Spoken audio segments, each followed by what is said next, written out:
നമസ്കാരം. National broadcasting news ഇന്ത്യയിലേക്ക് സ്വാഗതം. പോലീസ് കസ്റ്റഡിയിലിരിക്കെ കുഴഞ്ഞു വീണ് വയോധികൻ ഗുരുതരാവസ്ഥയിൽ. കൊല്ലം കണ്ണനെല്ലൂരിൽ പോലീസിന്റെ കസ്റ്റഡിയിലിരിക്കെ കുഴഞ്ഞു വീണ് 78-കാരന്റെ ആരോഗ്യനില ഗുരുതരമായി തുടരുന്നു. കോട്ടയത്ത് നിന്ന് ശനിയാഴ്ച നിരണം പഞ്ചായത്ത് മുൻ പ്രസിഡന്റ് കൂടിയായ KP പുന്നൂസിനെ പോലീസ് കസ്റ്റഡിയിലെടുത്തത് 24 മണിക്കൂർ കഴിഞ്ഞിട്ടും കോടതിയിൽ ഹാജരാക്കിയിരുന്നില്ല. കസ്റ്റഡിയിൽ ഇരിക്കെ ഞായറാഴ്ചയാണ് ഇദ്ദേഹം കുഴഞ്ഞു വീണത്. ആരോഗ്യനില വഷളായതിനെ തുടർന്ന് ആശുപത്രിയിൽ പ്രവേശിപ്പിച്ച ഇദ്ദേഹം വെന്റിലേറ്ററിൽ ആണെന്നാണ് അറിയുന്നത്.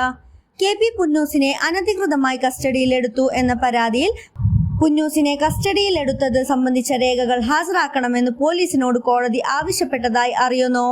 ചെക്ക് കേസിൽ കസ്റ്റഡിയിലെടുത്ത പുന്നൂസിന്റെ ബന്ധുക്കളോട് പരാതിക്കാരന് 10 ലക്ഷം രൂപ നൽകാൻ പോലീസ് സമ്മർദ്ദം ചെലുത്തിയെന്നും കസ്റ്റഡിയിലെടുത്ത് 24 മണിക്കൂർ കഴിഞ്ഞിട്ടും മജിസ്ട്രേറ്റിന് മുമ്പാകെ ഹാജരാക്കിയില്ലെന്നുമാണ് പുന്നൂസിന്റെ അഭിഭാഷകന്റെ വാദം. കൂടുതൽ അപ്ഡേറ്റ്സിനായി കാത്തിരിക്കുക. National broadcasting news India. നന്ദി.